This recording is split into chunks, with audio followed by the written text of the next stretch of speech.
বিপদে পড়লে, সন্তান কোনো কষ্টে থাকলে সব থেকে আগে টের পায় কে? মা। সব থেকে আগে মায়ের মনটা কান্দে, বাবার মনটা কান্দে। মা সন্তানের জন্য পাগল হয়ে যায়, বাবা সন্তানের জন্য পাগল হয়ে যায়। কিন্তু আজ সমাজের ভিতরে অনেক যুবক আছে, অনেক সন্তান আছে মা বাবারে কষ্ট দেয়, আছে না নাই? অনেক সন্তান আছে মা বাবাকে ধমক দিয়া কথা বলে, সাবধান হে যুবক, মা বাবাকে কখনো ধমক দিও না, মা বাবার মনে কখনো কষ্ট দিও না। ওই মা তোমার জন্য কতই না কষ্ট করলেন।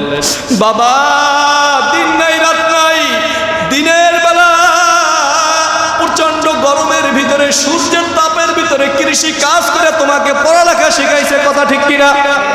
এই ভাই, আবার বাবা সারাদিন রিক্সা চালায়া তোমাকে মানুষ করছে।